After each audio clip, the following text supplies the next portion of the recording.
Les ténèbres ne régneront pas toujours sur la terre.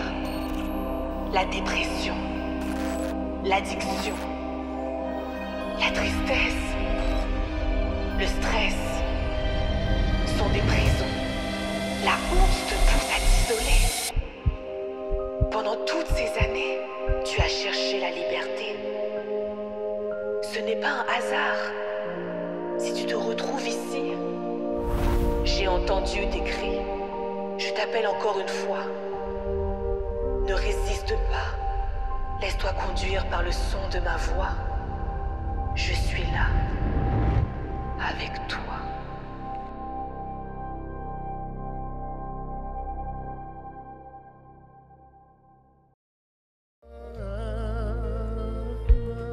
Bonjour à tous, bonjour Évidence Home, pardon.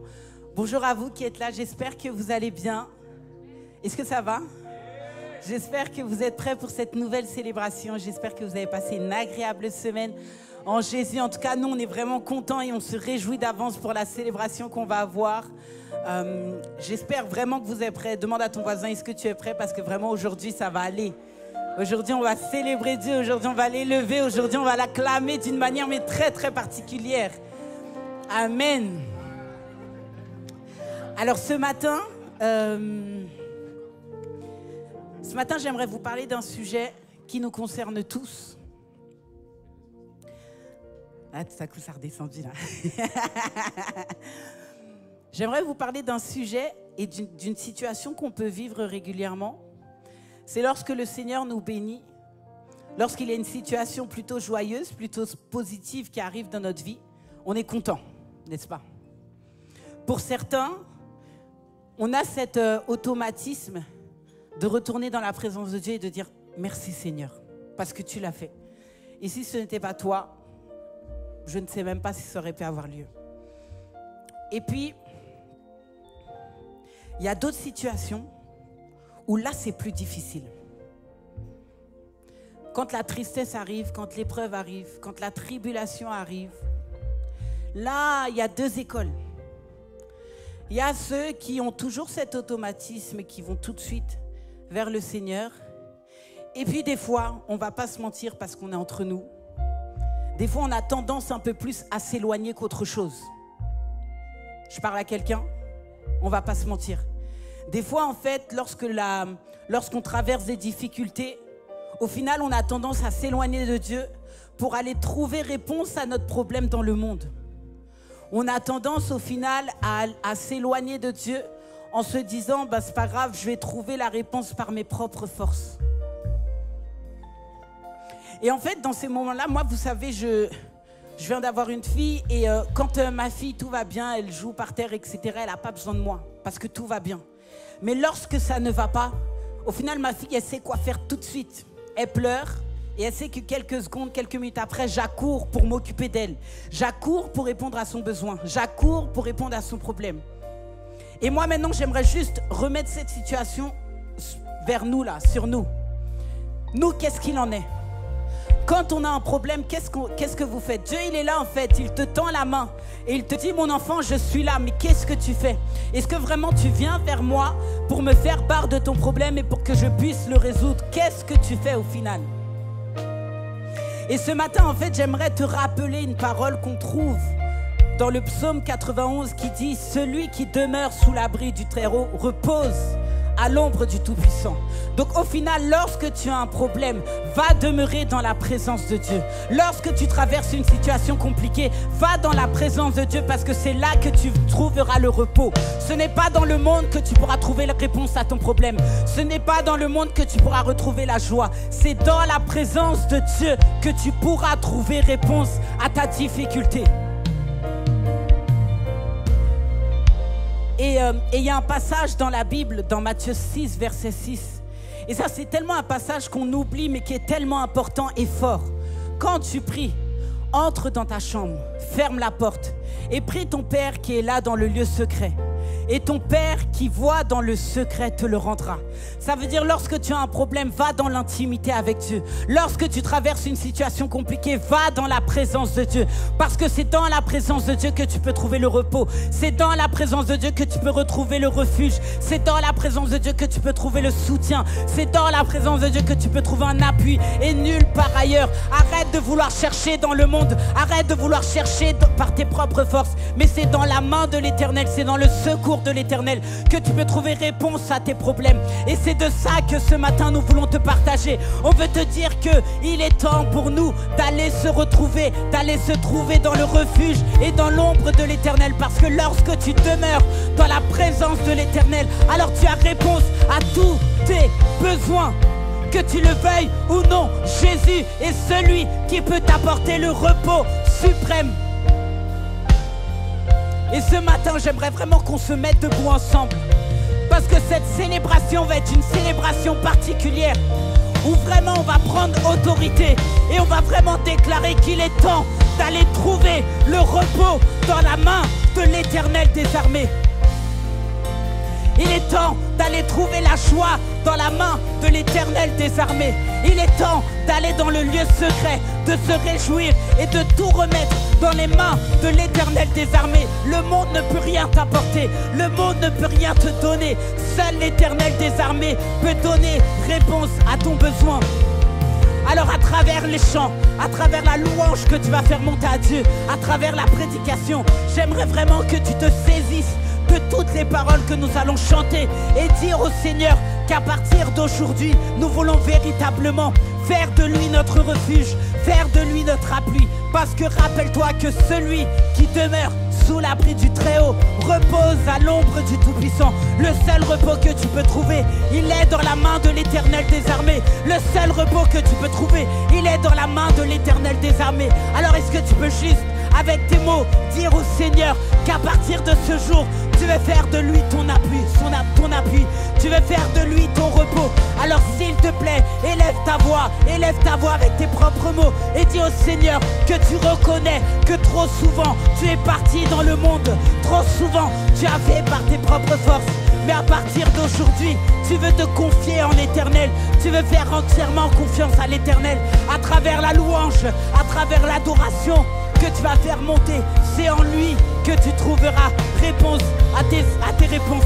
Alors au nom de Jésus, nous voulons déclarer la vie, nous voulons déclarer la joie, nous voulons déclarer la persévérance. Parce qu'en lui est notre refuge et en lui est notre appui. Au nom de Jésus. Alléluia. Ce matin, dispose ton cœur cet après-midi pour louer le Seigneur. On va faire cette simple déclaration ensemble. On va dire sois le feu. Oui, sois le feu dans mon cœur. Sois le vent dans mes voies. Sois la raison de ma vie, de ma Jésus. Jésus. Est-ce qu'on peut reprendre ça ensemble? Sois le feu. Alléluia. Sois le vent dans mes voies. Sois la seule raison pour laquelle je vis aujourd'hui. De ma vie, Jésus. Oh, on va le redéclarer. Et cette fois-ci, prends toute ta foi et dis: sois le feu qui brûle en moi. Alléluia. Sois le vent qui me donne cette direction à chaque instant. Dans mes voiles, oui, sois la raison de ma vie. Si je vis, Seigneur, c'est pour te louer, t'adorer, toi seul, Jésus. Jésus, une dernière fois, oui, sois le feu. Oh, dans mon cœur, sois le vent. Oui, dans mes voiles, sois la raison.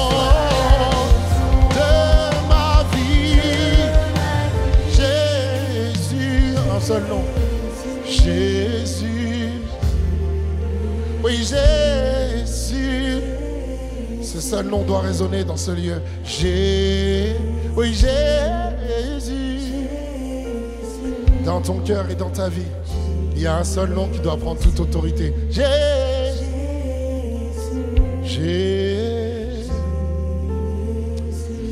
Alléluia. Est-ce qu'on peut acclamer le Seigneur des Seigneurs? Alléluia. Ce matin, est-ce que tu es venu louer Dieu? Je ne t'entends pas, évidence. Est-ce que tu es venu louer Dieu ce matin? L'adorer pour qui il est. Alors tu es venu dans sa maison, c'est pour l'adorer et le louer. Dis à ton voisin, moi je suis venu adorer Dieu. Toi, je ne sais pas qui tu adores, mais moi je suis venu adorer Dieu. Allez, je te laisse pas toute seule.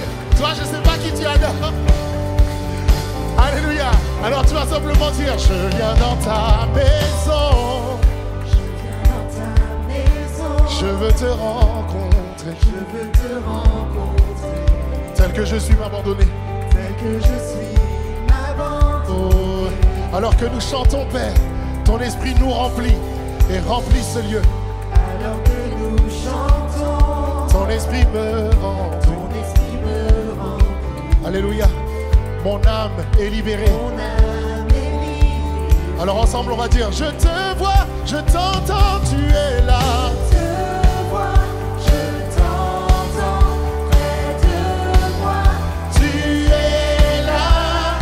Viens et Souffle. souffle sur moi.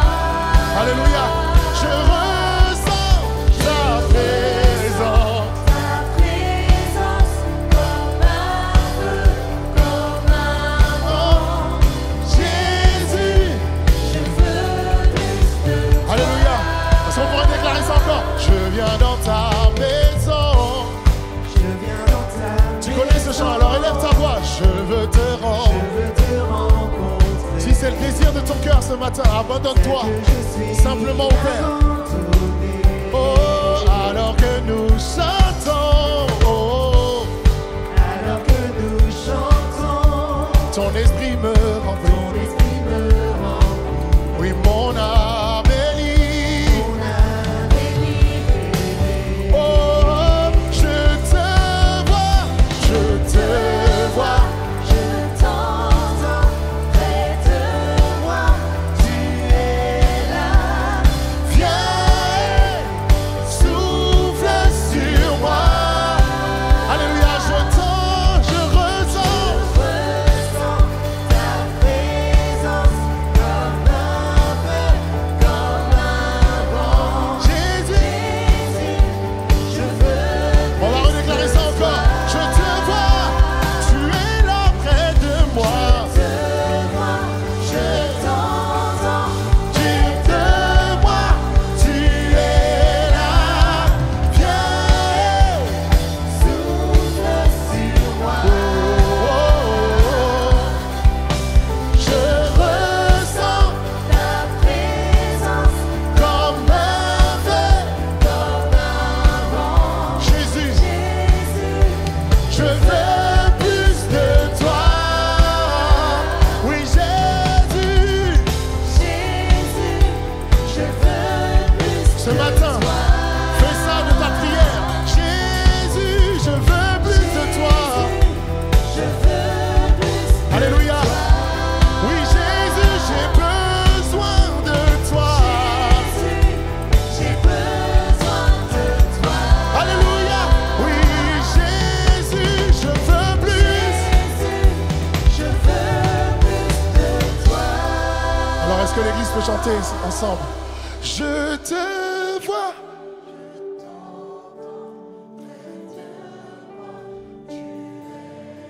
Alléluia. Viens. Alléluia. Je ressens ta présence. Ta présence comme un feu. Alléluia. Jésus, je veux plus. Ce matin, est-ce que tu peux déclarer ça de tout ton cœur? Jésus, Jésus, je veux plus de... Là où tu es, déclare. Jésus, j'ai besoin de toi. Jésus, j'ai besoin de toi. Alléluia. Yahweh, je veux plus de toi. Yahweh, je veux plus de toi. Oui, Jésus, j'ai besoin. J'ai besoin. Alléluia. Car vaut mieux un jour dans tes parvis que mille ailleurs. Car ta présence, c'est le ciel pour moi. Alléluia. Oui, ta présence, c'est le ciel pour moi. Si c'est une réalité dans ta vie, est-ce que tu peux le chanter avec moi? Ta présence, ta présence, c'est le ciel pour moi. Là où tu es, alors que tu déclares ces paroles, prends en considération le Seigneur qui vient et qui est là, présent parmi nous. Seule sa présence restaure. Et ta présence, c'est le ciel pour moi. Ta présence, c'est le ciel pour moi. Oh, ta présence, déclare-le. Ta présence, c'est le ciel pour moi. Avec toutes ses forces et toute ta foi, déclare, oui, ta présence, c'est le ciel pour moi. Oh, rien ne vaut ta présence, Yahweh.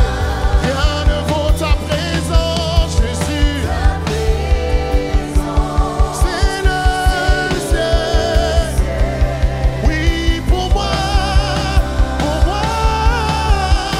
Alors on va déclarer ensemble.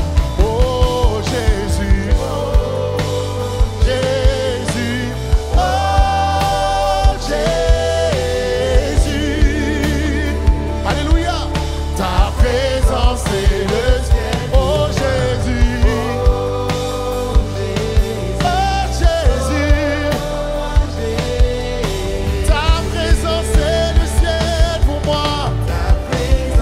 Encore une fois, oh Jésus, oh Jésus,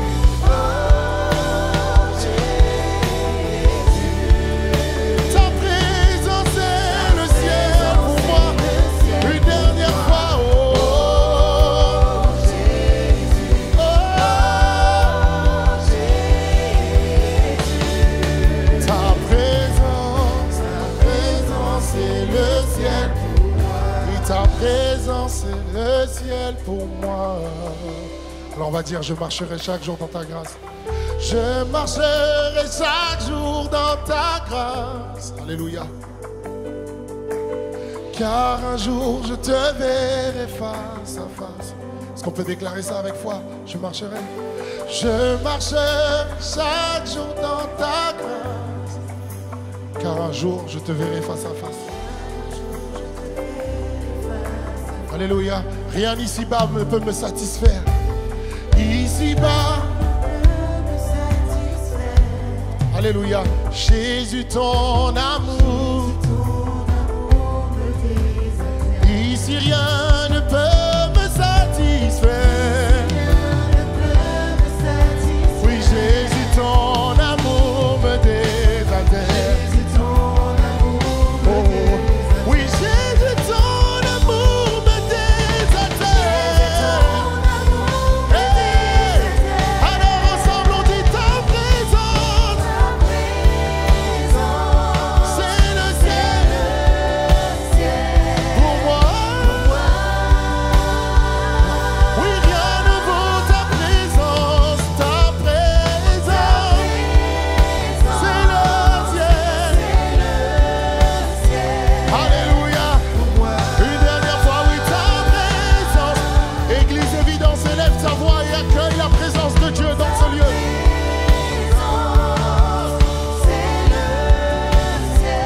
Pour moi. Oh, ta présence, c'est le ciel pour moi. Alléluia. Est-ce que je peux avoir juste les voix de l'assemblée qui chantent cela? Ta présence, ta présence. Ce matin, cet après-midi, lorsque tu déclares ça, là où tu es, Évidence Home, là où tu es, la présence de Dieu se manifeste. Et alors que tu déclares cela, tu peux trouver la guérison, tu peux trouver la restauration, tu peux retrouver la vie, car sa présence est plus précieuse que l'or. Sa présence est plus précieuse que n'importe quelle amitié qui serait à côté de toi. Est plus précieuse que n'importe quel mari, quelle femme qui sera à côté de toi.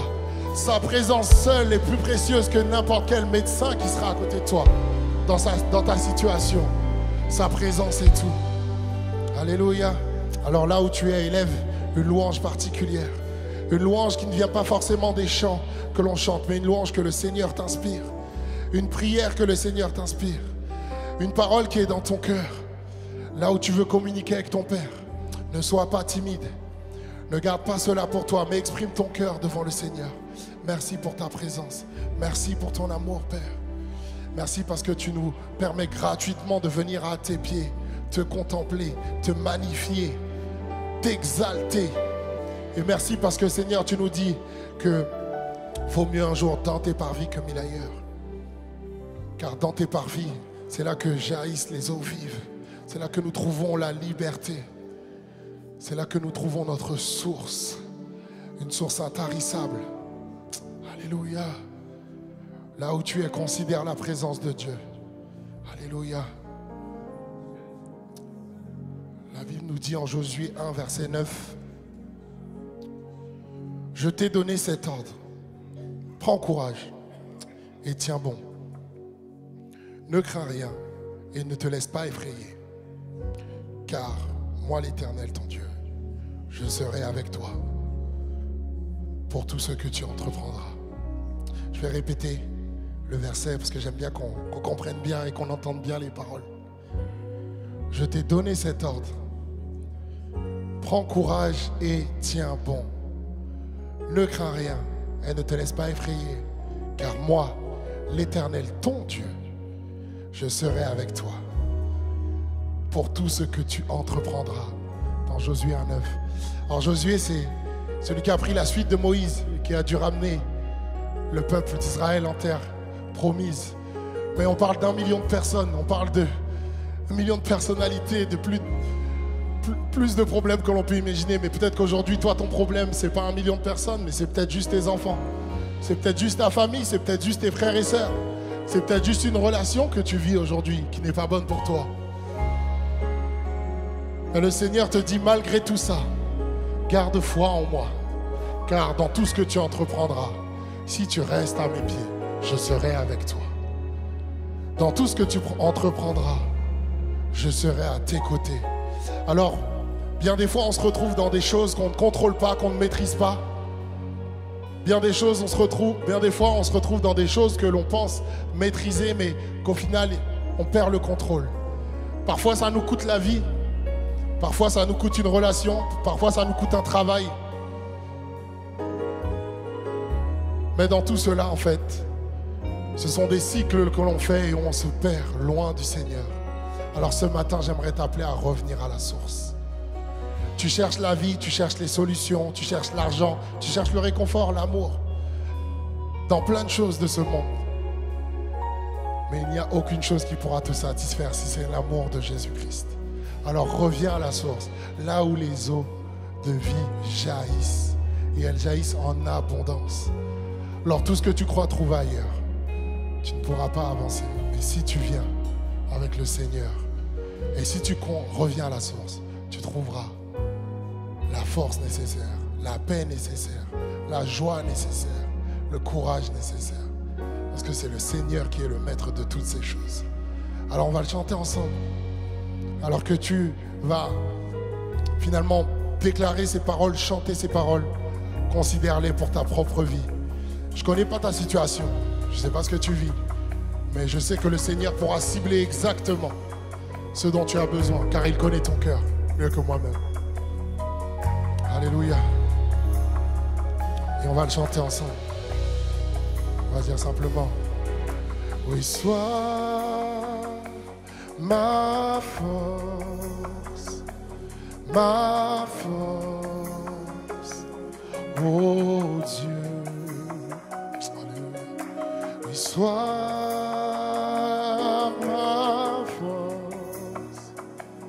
ma force, oh Dieu.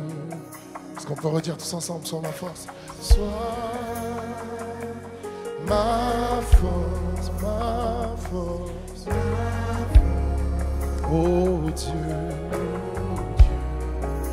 Oui, sois ma force, ma force, oh Dieu. Père éclaire, alléluia, la voix. Telle une prière, déclare ces paroles. Tel un dialogue avec ton Père. Toi mon Dieu, alléluia. Oh, toi mon Dieu. Oh, alors on va dire sois ma paix, ensemble. Sois ma paix, alléluia. Ma paix, oh Dieu, sois ma paix, sois ma paix. Ce matin, le Seigneur sait à combien tu as besoin de cette paix. Sois ma paix, oh. Il connaît ton cœur, il sait ce qui te chagrine, ce qui te préoccupe. Et ce matin, il te répond. Simplement, si tu peux lui dire, sois ma paix, sois ma paix. Oui, sois ma paix. Alléluia, Père, éclaire la voie. Viens à mon secours. Je ne peux compter que sur toi, Père. Oui, toi, mon Dieu.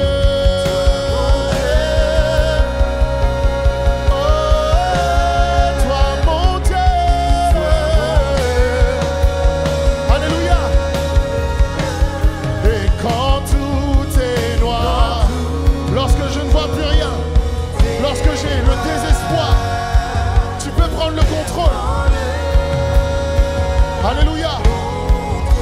Car tu es mon Dieu. Oh oui, tu es mon Dieu. Tu es mon Dieu. Et je t'adorerai. Alléluia. Toujours. Oui, je t'adorerai. Je t'adorerai toujours, car tu es mon Dieu. Alléluia. Est-ce qu'on peut déclarer cela ce matin? Oui, je t'adorerai. Dispose ton cœur à adorer le Seigneur en esprit et en vérité. Oui, toujours, je t'adorerai. Fais cette prière et cette déclaration ce matin. Tu es mon Dieu. Oh, je t'adorerai. Je t'adorerai.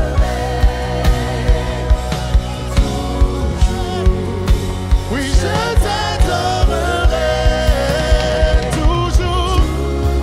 Alléluia.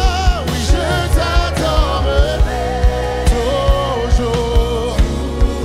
Tu es mon Dieu.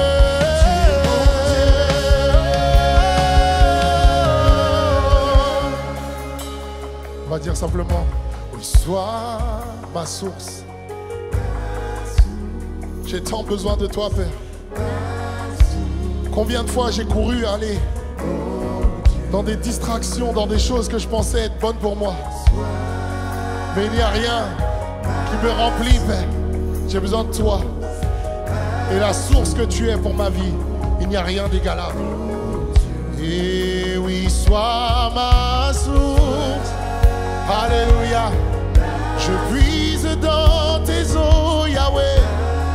Alléluia, en toi je trouve la vie. Oh, oui, sois ma source. Oh, oui, ma source. Oh Dieu. Alors Père, oui, sois ma joie, sois. J'ai tant besoin de ta joie, de ton réconfort, mon abri. Alors que le monde me dit de me chagriner, d'être dans la tristesse, alors que je vois les choses s'effondrer autour de moi, je veux la joie du Seigneur qui demeure dans mon cœur, alors que je reçois des mauvaises nouvelles. Oui, sois ma joie, oui, sois ma joie. Ma joie. Oh Dieu. Alléluia, je compte sur toi, sois ma paix. Ma paix. Ma paix. Oh Dieu. Oui, Père éclair. L'assemblée peut élever sa voix. Alléluia. Ce matin, c'est toi avec Dieu. C'est ta conversation avec lui. C'est le cri de ton cœur que tu fais sortir dans ce que tu vis. Tu vas dire, et quand tout est noir, viens prendre le contrôle. Et quand j'ai plus d'espoir, Père, quand je ne sais plus où aller. Alléluia. Tu es mon Dieu. Déclare cela devant l'ennemi. Oui, tu es mon Dieu.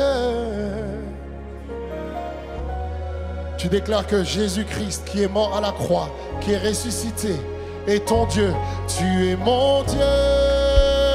Alléluia. Il n'y a que lui qui vit éternellement. Tu es mon Dieu.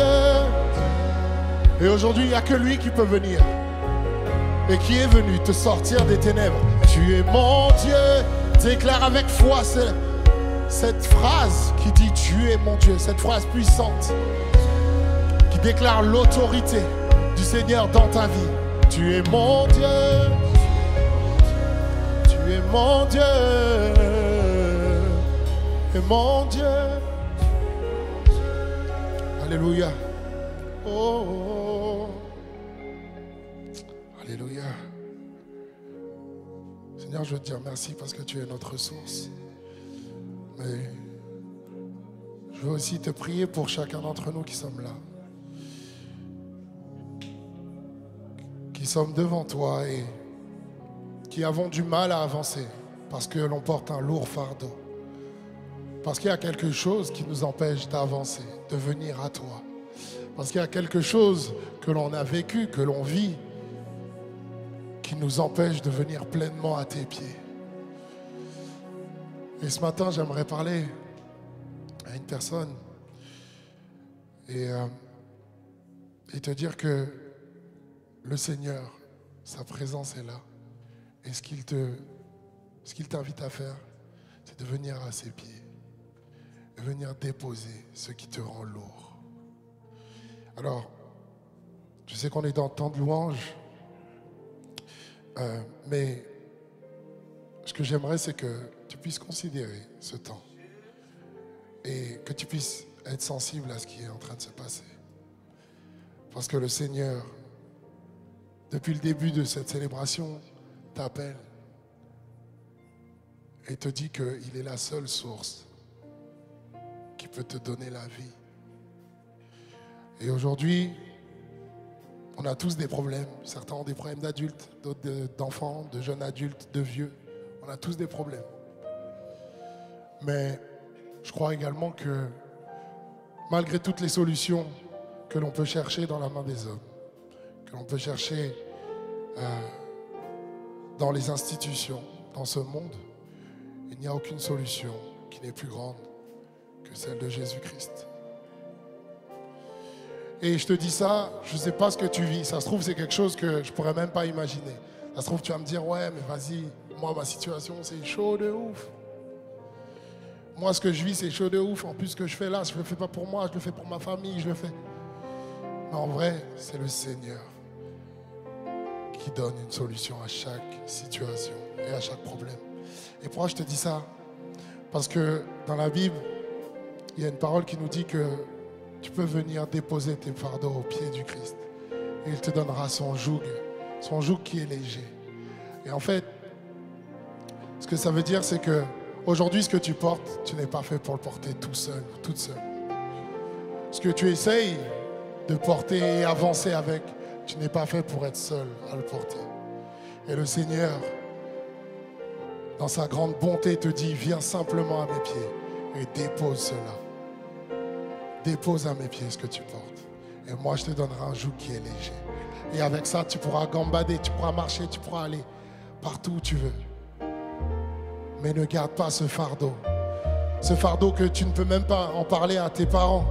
Tu ne peux pas en parler à tes frères et sœurs. Tu ne peux pas en parler à ton ami. Tu ne peux pas en parler à ta femme. Tu ne peux pas en parler à ton mari. C'est trop lourd à porter. Mais le Seigneur est là. Alors, si tu es là et que tu entends ma voix, tu entends ces paroles, mais que tu entends surtout la voix de Dieu qui parle dans ton cœur, prends la disposition qu'il te faut. Mais simplement viens au pied du Maître et dépose tes fardeaux. Alors que nous allons chanter et nous allons déclarer ces paroles. Sens-toi libre. Si tu veux t'avancer, on pourra venir prier avec toi, on pourra te soutenir. Mais tu n'es pas fait pour porter cela seul. Et ce matin, je crois que plusieurs d'entre nous ont besoin de revenir à la source qui est Jésus-Christ. Alors là où tu es, considère cette parole de Christ et dépose à ses pieds tes fardeaux. On va chanter. Il y a une douce harmonie dans le sanctuaire. Là où tu es, entends ce message. Dans cette alors viens déposer. N'aie pas honte. Sache que tu n'es pas seul. Ne regarde pas à côté de toi. N'aie pas honte. Mais dépose tous tes fardeaux. Reviens au Père du Maître. Car Dieu est là. Alléluia. On va dire, il y a une douce. Il y a une douce harmonie dans le sanctuaire. Alléluia. Si tu souhaites te mettre à genoux là où tu es, mets-toi à genoux. Mais mets-toi en face de la présence du Père, à ses pieds. Et simplement viens déposer le fardeau que tu portes dans cet temps. Car Dieu est là. Alléluia. Il est là. Et il est là pour toi. Alors on va le dire ensemble. Il est là. Alléluia. Oui, Dieu est là. Pour casser le joug, ceux qui te condamnent, et porter ce lourd fardeau. Porter ce lourd fardeau. Alléluia. Oui, il est là. Il est là. Dieu est là pour toi ce matin. Pour nous donner l'espoir.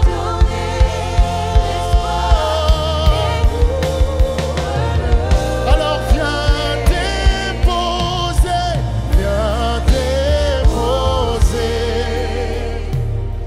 le fardeau que tu portes dans le sang. Alléluia.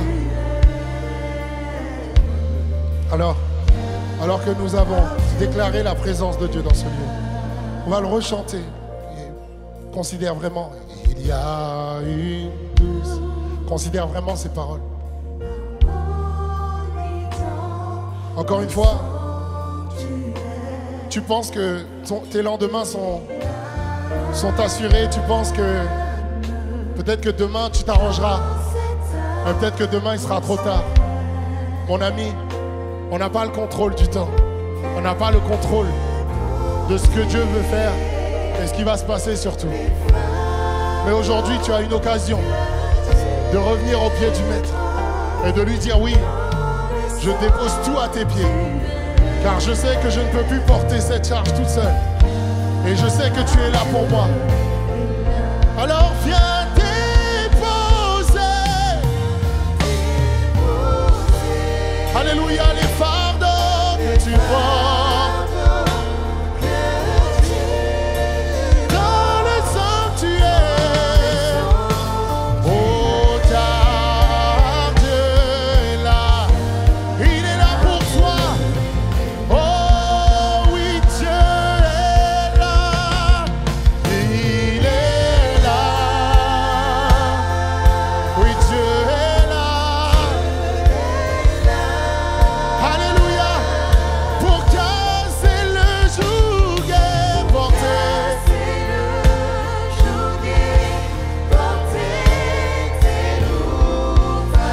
Il est là. Alléluia. Jésus est dans ce lieu. Alléluia. Pour te donner l'espoir. Et nous. Alors viens déposer les fardeaux que tu portes. Alléluia. Que tu viens déposer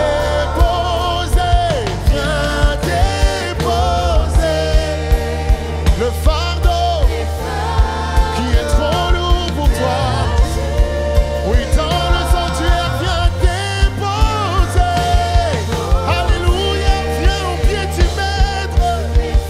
Oui, viens au pied de Jésus. Dans le sanctuaire, dans le sanctuaire. Oui, car Dieu est là. Alléluia. J'ai à cœur de partager quelque chose, deux choses. La première, c'est que ce qui nous éloigne de Dieu, c'est le péché. Et ce qui nous rapproche de Dieu, c'est sa présence, mais c'est surtout la repentance. On peut vouloir le repos de Dieu, on peut vouloir la paix de Dieu, on peut vouloir la joie de Dieu. Mais si on reste dans notre rébellion, ou si on n'accepte pas de venir à Dieu en reconnaissant notre état, on va recevoir une joie à l'instant T, là on va le chanter, oui Seigneur, je reçois ta joie, je reçois ta paix. Mais lundi, je retourne dans mes habitudes, je retourne dans ce qui me fait du bien, dans mon confort, je suis à l'aise comme ça, alors je reste comme ça. Si on veut vivre la paix de Dieu, si on veut vivre la joie de Dieu, si on veut vivre l'amour de Dieu, c'est une bonne chose de le désirer, c'est une bonne chose de le désirer. Mais qu'est-ce que tu es prêt à faire pour accepter ça? Le Seigneur, il dit que son joug, il est facile, son fardeau, il est léger. Mais est-ce que toi, tu acceptes de faire cet échange?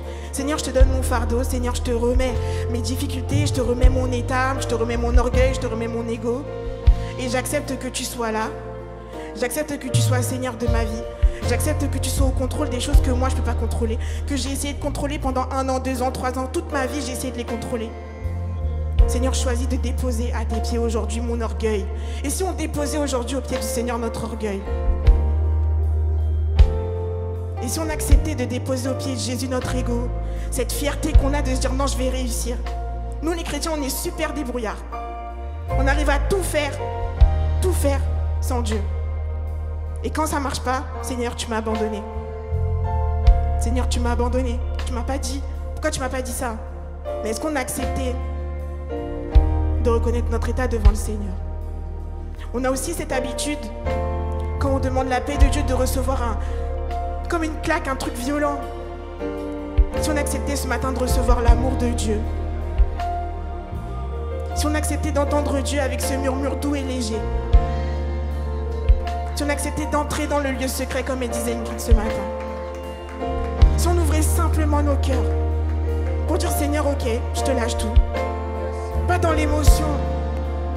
Quelque chose qui vient du plus profond de nous, Seigneur. Si tu pouvais changer nos vies, Seigneur. Si tu pouvais restaurer mon cœur, Seigneur. Si tu pouvais me pardonner, Seigneur. Et je sais que tu es là, que tu entends. Que tu es prêt à étendre ta main, à me guérir, à me restaurer. Si je faisais tomber toutes ces choses que j'ai portées pendant tant d'années. Si je faisais tomber ces masques-là. Si je faisais tomber. Si j'acceptais ton pardon. Si j'acceptais ton amour, Seigneur. Si je refusais de lutter avec ma propre personne. Si je faisais tout tomber aujourd'hui. Parce que tu es là. Parce que tu es là. Rentre dans le lieu secret, n'aie pas peur. Fais tomber ces masques, n'aie pas peur. Tu te dis peut-être j'ai l'habitude de venir. Bon, je vais venir, je vais rester là. On va chanter 2-3 chansons. Non, si ça venait du plus profond de ton cœur. Et si tu changeais ta louange ce matin. Et si tu changeais ta vision ce matin. Si tu acceptais de recevoir ce Père qui est là, qui est prêt à tendre la main, à te recevoir. Il t'attend. Il t'attend. Il t'attend. Et si tu ouvrais juste ton cœur. Si tu ouvrais juste ton cœur à recevoir ce murmure doux et léger, ce confort, cette paix que le Seigneur donne. Je ne suis pas là pour créer l'émotion, susciter quelque chose qui va vous déchirer. Dieu, c'est aussi ce murmure doux et léger qui apporte la paix. Si on faisait tout tomber ce matin, si on acceptait Alléluia. cette vie nouvelle. Alléluia. Merci Sarah. Dans ce même sens, simplement, viens au pied du Maître. Avec un cœur sincère. Et viens simplement déposer tes fardeaux. Ce qui te semble lourd. Parce qu'il est là ce matin. Et sa présence est palpable. Alors, je vais te laisser 1 minute. Alors que Dieu parle à ton cœur. Alors que la louange continue. Que tu puisses considérer ce que le Seigneur est en train de te dire ce matin.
Alléluia.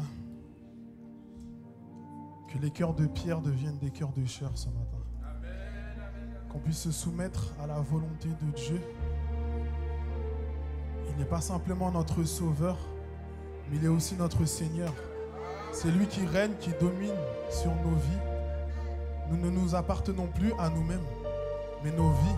À partir du moment où tu as choisi de donner ta vie à Jésus, ben c'est Jésus qui prend les commandes et tu dois juste te soumettre à lui et suivre sa voie.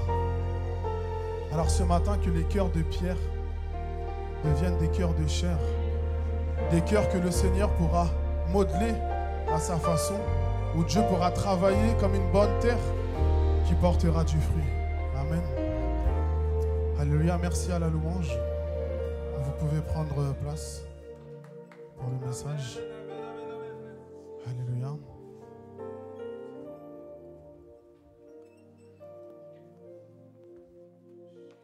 Est-ce que tout le monde va bien ce matin?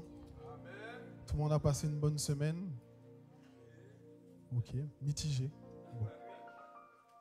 Vous êtes au bon endroit en tout cas. Du coup, à quoi vous fait penser cette image?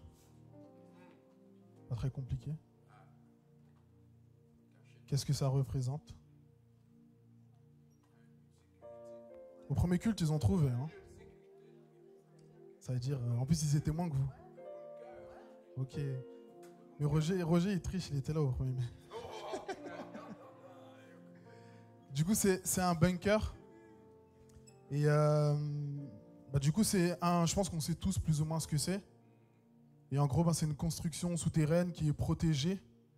Et ça sert à protéger des catastrophes naturelles, de la fin du monde. Je ne sais pas s'il y a des survivalistes ici. Mais en tout cas, chez les Américains, ils sont très bunkers. Ils préparent la fin du monde. Ils préparent des boîtes de conserve, etc. Et ils sont parés à toute éventualité. Et tout ça pour dire que la thématique du jour, c'est le refuge. Et ce n'est pas n'importe quel refuge. Parce que peut-être qu'il y en a, ils créent des bunkers. Peut-être même sous l'Élysée, il y a un bunker en cas de guerre, etc. Mais cet endroit-là, la maladie peut t'atteindre, la mort peut t'atteindre. Et ce n'est pas dans cet endroit-là que tu auras la vie éternelle.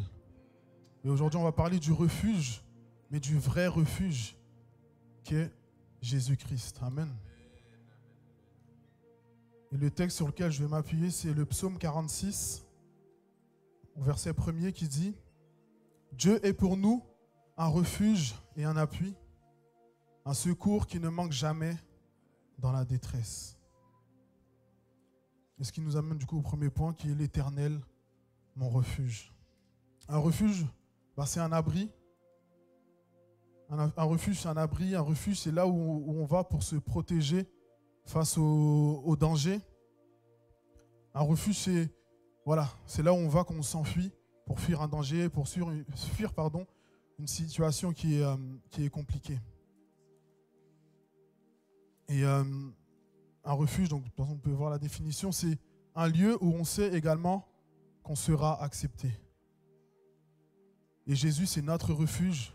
Et on sait que peu importe les situations par lesquelles on passe, on peut aller vers lui, on peut aller dans sa présence et on trouvera du secours auprès de lui. Un refuge, c'est aussi une protection contre le mensonge et la fausseté. En tant que chrétien, en tant qu'être humain de manière générale et surtout en tant que chrétien, on a beaucoup de mauvaises pensées. L'ennemi nous attaque dans nos pensées. Il y a une réelle guerre des pensées qui veulent contrecarrer la parole de Dieu et la vérité de Dieu. Il y a plein de mauvaises pensées qui nous disent qu'on n'est pas capable, qu'on ne vaut rien, que ce qui nous arrive, on le mérite, etc. Il y a plein de mauvaises choses. Il y a plein de pensées qui nous passent par la tête tous les jours, plein de mensonges. Et Jésus, notre refuge, il est là pour ça aussi. Il est là pour mettre sa vérité dans nos cœurs, mettre sa vérité dans nos âmes, que vraiment sa vérité habite pleinement dans nos vies. Donc le refuge, c'est un abri, c'est un asile, c'est un rempart, c'est vraiment une protection contre toutes ces choses-là. Il y a un deuxième mot, c'est l'appui. Donc Dieu pour nous un refuge et un appui. L'appui fait référence à la puissance, à la force. L'appui fait référence dans la définition aussi à l'honneur et la gloire. Donc en tant que chrétien, quand tu t'appuies sur Jésus, Tu fais appel à sa puissance, à sa force, qui est capable de te sortir de n'importe quelle situation.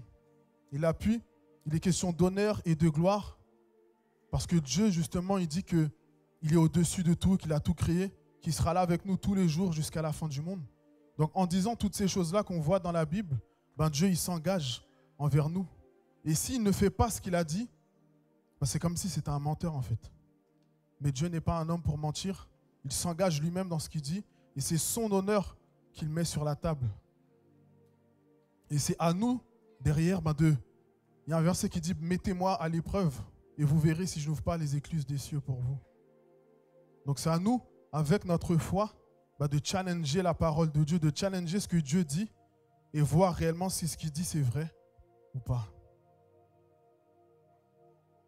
Dans le psaume 46, donc dans les versets suivants, on nous parle de protection contre les catastrophes naturelles, contre les attaques de l'ennemi, contre les guerres qu'il peut y avoir dans le monde. Et on voit que c'est d'actualité aujourd'hui. Et vraiment, j'aimerais nous encourager à tout simplement compter sur Dieu, compter sur Jésus. La Bible dit, il y a un verset qui dit « J'ai été jeune, j'ai vieilli, et je n'ai jamais vu le juste abandonné. » Et tous les jours, dans nos situations, dans nos problèmes, c'est comme si le diable, il nous disait « Où est ton Dieu ? Où est ton Dieu ? Qu'est-ce que fait Dieu dans ta situation ?» etc. Et nous-mêmes, des fois, on peut aussi avoir cette réflexion. Et moi, il y a un chant que j'aime beaucoup. C'est un chant qui est un peu ancien. Peut-être que les moins de 20 ans ne peuvent pas connaître. Et ce chant, il dit « Mon seul appui, c'est l'ami céleste. Jésus seul, Jésus seul. Les ans s'en vont, cet ami me reste. Jésus seul, Jésus seul. » Et le refrain, il dit « Cet ami connaît mes alarmes. Son amour guérit ma douleur. Sa main essuie toutes mes larmes. Doux sauveur, doux sauveur. » La dernière strophe, elle dit « Dans le danger, toujours il me garde. Jésus seul, Jésus seul. Dans mes soucis, à lui, je regarde. Jésus seul, Jésus seul. » Et en tout cas, pour ce premier point, je partageais beaucoup de versets parce que notre âme a besoin d'être nourrie de la parole de Dieu. Notre foi a besoin d'être nourrie de la parole de Dieu pour pouvoir tenir ferme dans les moments difficiles. On a besoin de se rappeler la parole de Dieu. On a besoin de remplir nos vies de sa parole afin d'être fortifiés, afin que notre foi elle soit musclée au travers de la parole de Dieu. Donc, j'espère que vous prendrez des notes. Le psaume 118, à partir du verset 5, donc il est affiché, il dit « Du sein de la détresse, j'ai invoqué l'Éternel. L'Éternel m'a exaucé, m'a mis au large. L'Éternel est pour moi, je ne crains rien. Que peuvent me faire des hommes? L'Éternel est mon secours et je me réjouis à la vue de mes ennemis. Mieux vaut chercher un refuge en l'Éternel que de se confier au grand.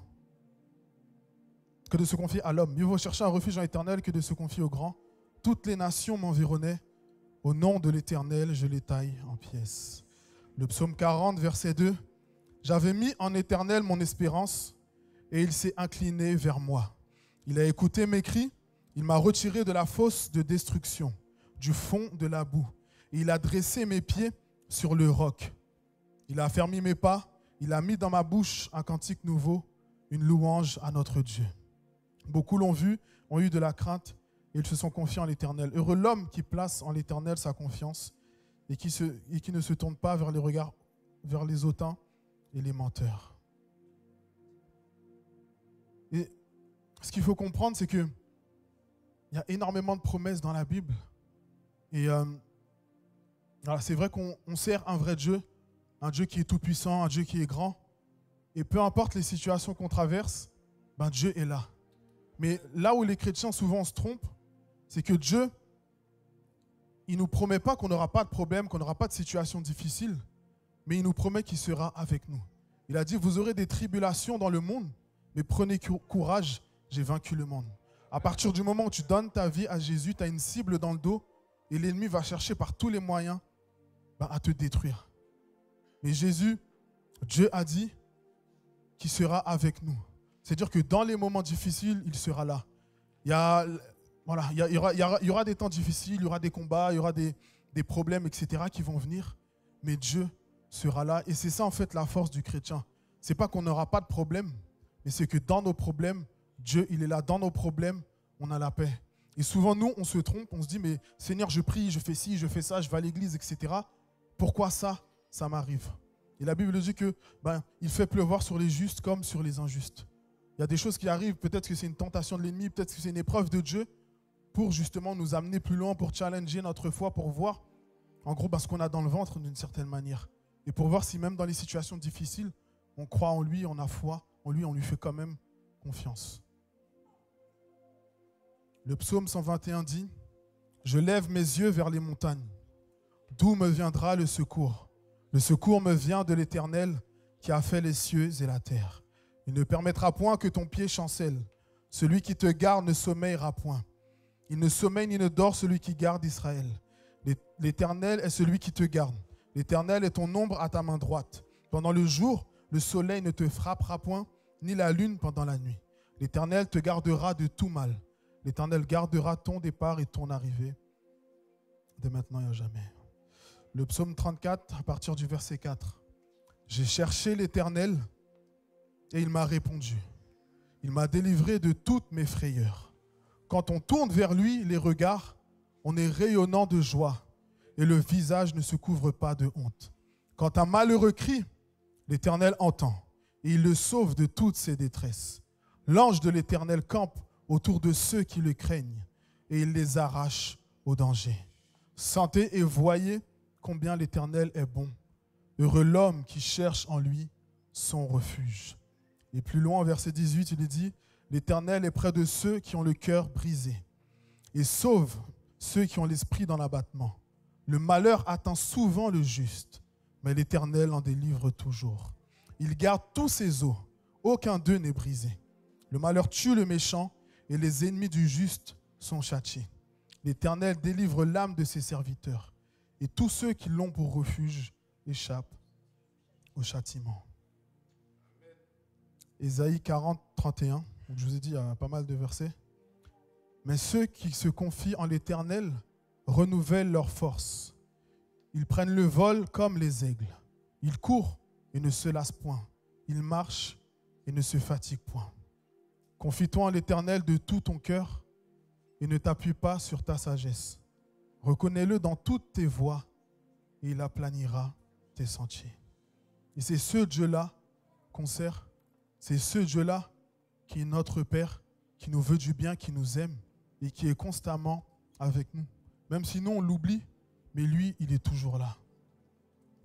Et l'invitation ce matin, c'est qu'on puisse s'approcher tout simplement du trône de grâce afin d'obtenir miséricorde et d'être soutenu, secouru dans nos situations, dans nos afflictions, dans nos problèmes, quels qu'ils soient. Il y a toujours une solution auprès de Dieu. Et malheureusement, nous, notre souci, c'est que l'être humain n'est pas patient. Et voilà, on veut tout de suite. Mais vraiment, on doit prendre conscience que le refuge que nous avons en Jésus, on peut le trouver nulle part ailleurs. Il nous connaît mieux que quiconque, il nous connaît mieux que nous-mêmes. C'est lui, avant même qu'on soit formé, il nous connaissait déjà, il sait, il connaît le nombre de jours de nos vies, il sait toutes choses. Et c'est à lui justement qu'on doit se confier, c'est à lui qu'on doit regarder, peu importe les situations. Simon-Pierre a dit, « Seigneur, à qui irions-nous? Tu as les paroles de la vie éternelle. » Mais malheureusement, nous chrétiens, beaucoup de chrétiens, au lieu d'aller auprès de Dieu, souvent on essaye de faire les choses par nous-mêmes. Et du coup, ça nous amène au deuxième point, ce sont les échappatoires. Les échappatoires, j'ai mis une définition. Les échappatoires, c'est des moyens détournés qu'on va utiliser pour se sortir d'une situation embarrassante, pour se sortir d'un problème, pour se sortir d'une situation pénible. Je peux prendre un exemple, peut-être que il y a des personnes qui veulent se marier, qui sont en âge de se marier, etc., qui sont dans l'attente et ça ne vient pas. Mais au lieu d'attendre le temps de Dieu, au final, on va prendre le premier ou la première venue. On va essayer de faire les choses par nous-mêmes. On va essayer de faire les choses selon notre timing pour au final se rendre compte que c'était un mauvais choix et en souffrir pendant des années et des années. Ce qu'on doit comprendre, c'est que on doit arrêter, et comme l'a dit Sarah tout à l'heure, on doit mettre de côté notre orgueil, notre intelligence humaine, nos pensées, et on doit juste s'attendre à Dieu. Il y a des fois, Dieu ne nous donne pas certaines choses et il sait pourquoi il le fait. Et comme j'ai dit tout à l'heure, on doit vraiment apprendre à se soumettre à lui. Donc les échappatoires, c'est fuir la douleur, fuir l'inquiétude, le stress, la frustration. Aujourd'hui, on est dans une société où on est beaucoup frustré parce qu'on veut tout de suite. Quand on allume la télé, on voit les réseaux, on voit, il y en a, ils mènent la grande vie, soi-disant, etc. Donc nous, on veut toutes ces choses-là. On a cette convoitise des yeux qui fait qu'on veut, voilà, on veut plein de choses, tout de suite, on veut prouver, on veut montrer que, etc. Mais on ne prend pas le temps de connaître la volonté de Dieu pour nous, pour nos vies. Et les échappatoires, donc, c'est des distractions qui nous empêchent de penser aux difficultés. C'est des choses qui nous déconnectent un peu de la réalité pour ne pas affronter nos émotions, pour ne pas avoir à gérer nos émotions, etc. Donc, c'est des attitudes, c'est des comportements, des habitudes qu'on met en place dans nos vies pour tout simplement échapper à la réalité ou essayer de changer la réalité, la modifier selon ce que nous on veut, selon ce qu'on a sur le cœur et qui ne vient pas forcément de Dieu. Donc cela, ça apporte un soulagement temporaire, mais à long terme, ça nous apporte vraiment beaucoup de peine, beaucoup de difficultés, beaucoup de regrets, tout simplement. Et Jacques 1er dit: mes frères, regardez comme un sujet de joie complète les diverses épreuves auxquelles vous êtes exposés, sachant que l'épreuve de votre foi produit la patience, mais il faut que la patience accomplisse parfaitement son œuvre, afin que vous soyez parfaits, accomplis, sans faillir en rien. Et souvent, c'est par manque de patience, par manque de foi, par incrédulité, parce que quand la promesse de Dieu tarde, quand les choses tardent, on commence à douter de Dieu, on se dit peut-être que Dieu ne va pas le faire, peut-être qu'il ne peut pas le faire, etc. On essaie de trouver justement des moyens détournés pour échapper d'une certaine manière au plan de Dieu. Je vous ai mis une liste d'échappatoires justement qui sont négatives. Et certaines personnes dans des moments difficiles ou autres, on peut se réfugier dans l'alcool, dans la drogue, la cigarette, etc. Il y en a qui consomment peut-être des médicaments, beaucoup de médicaments. On voit qu'il y en a. Ça peut être du divertissement. On regarde plein de films, plein de séries. On essaie de s'aérer la tête, de changer les idées, de ne pas penser à toutes ces choses-là. Et tout ça, c'est des échappatoires pour mettre de côté nos émotions, pour soit avoir un soulagement temporaire, soit essayer de changer les choses, soit essayer de faire les choses par nous-mêmes. Ça peut être dans des relations. Il y en a beaucoup qui développent une dépendance affective où notre bonheur, au lieu de compter sur Dieu, on compte sur un homme, sur une femme qui est aussi imparfait et imparfaite que nous. Et on pense que ça va nous faire du bien, on pense que ça va nous guérir, nous aider à aller mieux. Mais on se rend compte qu'au final, c'est encore pire. On ressort de ces relations, on a blessé l'autre et nous-mêmes on est blessés. Et notre situation, elle est pire que la précédente. Ça peut être dépendance émotionnelle, sexuelle, sentimentale, etc. Dans les amitiés, il y a vraiment beaucoup de choses. J'ai mis quelques exemples. Mais on a tous des formes d'échappatoire dans nos vies où on veut faire les choses par nous-mêmes, où on veut peut-être oublier notre situation, penser à autre chose, essayer de trouver une autre solution, trouver un autre refuge qu'en Jésus, qu'en Dieu lui-même. Alors que le seul et vrai refuge, c'est lui. La seule et vraie solution à nos problèmes, c'est Jésus. Et dans la Bible, il y a un exemple. Il y a l'exemple du peuple d'Israël qui était conduit par Moïse. Moïse, il est allé au mont Sinaï pour parler à Dieu, pour recevoir des instructions de Dieu. Et quand le peuple a vu que Moïse tardait à descendre, ils ont commencé à avoir peur, ils ont commencé à douter. Et ils ont commencé à dire, vu que Moïse ne vient pas, on ne sait pas s'il va revenir, peut-être qu'il est mort là-haut, nous on est là, on attend, on ne sait pas ce qui se passe, etc. Et ils ont dit à Aaron de faire un veau d'or. Ils ont fait un veau d'or, ils ont fait une idole. Et ils se sont dit, comme Moïse n'est plus là, comme il ne vient pas, ça met trop de temps, nous on va adorer le veau d'or. Parce qu'au moins lui, il est là avec nous, on le voit. Et pour eux, c'était un moyen de combler cette peur, ce doute qu'ils avaient vis-à-vis de Moïse, justement, qui n'était plus là, qui ne voyait plus venir. Et en gros, c'était un moyen de combler un peu leur frustration et leur incompréhension. On a l'exemple également d'Abraham, où Dieu lui a fait la promesse qu'il allait avoir un fils avec sa femme Sarah. Et ils étaient très avancés en âge. Et normalement, ils ne devaient pas avoir d'enfants. Mais Dieu leur a quand même fait la promesse. Et la promesse n'est pas venue tout de suite. Elle a mis 25 ans à arriver. Et malheureusement, ils n'ont pas attendu sagement les 25 ans que la promesse vienne.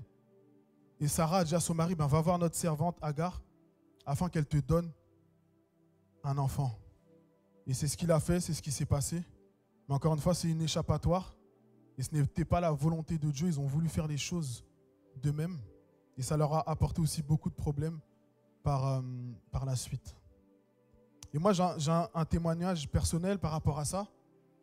C'est que lors du décès de ma mère, je pense qu'on connaît tous le jeu Candy Crush. C'est un jeu auquel je ne jouais pas, voilà, que je ne jouais pas, etc.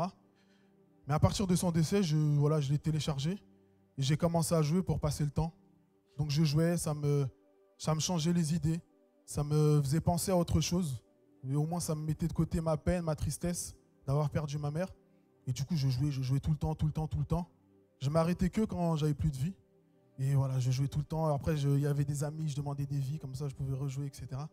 Et tout ça pour dire que c'était un moyen pour moi de penser à autre chose et de ne pas me mettre face à mes émotions, à mon ressenti, à mes sentiments.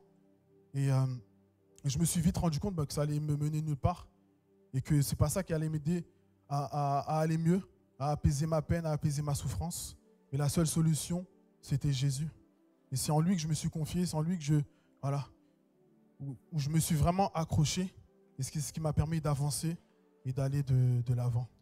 Et souvent, nous, on a tout un tas de petites choses qu'on met dans nos vies comme échappatoire, soit pour changer, soit pour apaiser notre souffrance, sans réellement compter sur Jésus qui est la vraie solution à toute chose. Et j'aimerais faire une parenthèse du coup par rapport au masque. Donc en psychologie, il y a la notion des masques qu'on peut voir. Et ça découle aussi de ça, des échappatoires, le fait de vouloir un peu renier nos sentiments, nos émotions et vouloir montrer une image. Aujourd'hui, on est à l'ère des réseaux sociaux. Tout le monde veut veut se montrer sous son meilleur jour, etc. Tout le monde veut prouver qu'il a réussi, etc. Et beaucoup d'entre nous, beaucoup dans l'église, on porte des masques. Et j'ai mis quelques exemples, et même dans la société, il y a des exemples qu'on voit de manière plus générale dans la société, où on veut paraître fort, où on veut peut-être faire le dur, la dure, alors qu'au fond de nous, on a peut-être cette peur d'être perçu comme faible, on a peut-être une solitude, on a peut-être quelque chose, on essaye de combler avec un masque, on essaye d'être perfectionniste, on essaye d'être toujours joyeux, alors qu'au fond de nous, ça ne va pas.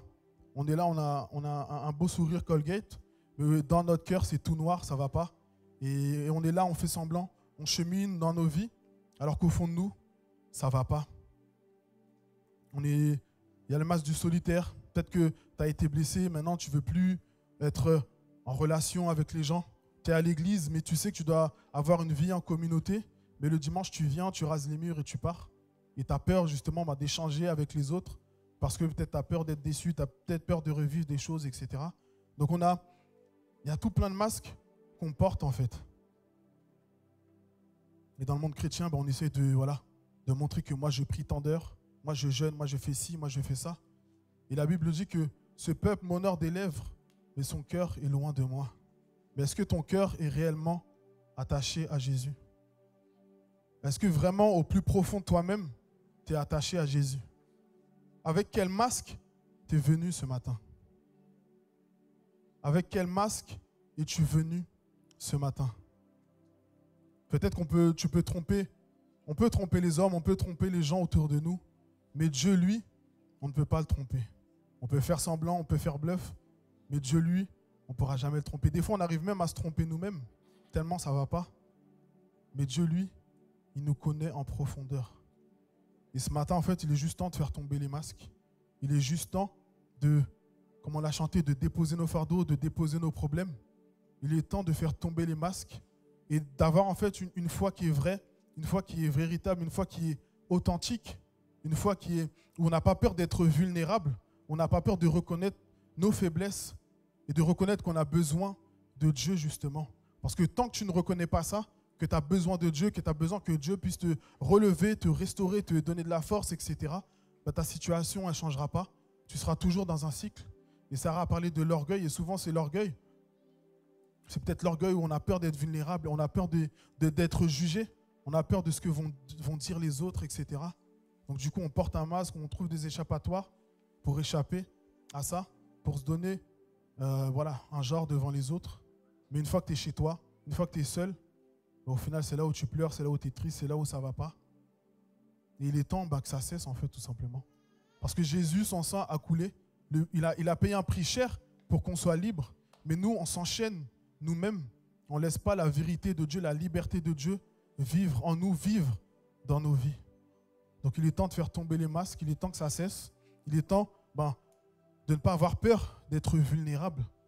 Parce que c'est le premier pas vers la croissance, c'est le premier pas vers la croissance spirituelle, vers le changement, tout simplement. C'est le premier pas pour que Dieu puisse intervenir et agir dans ta vie.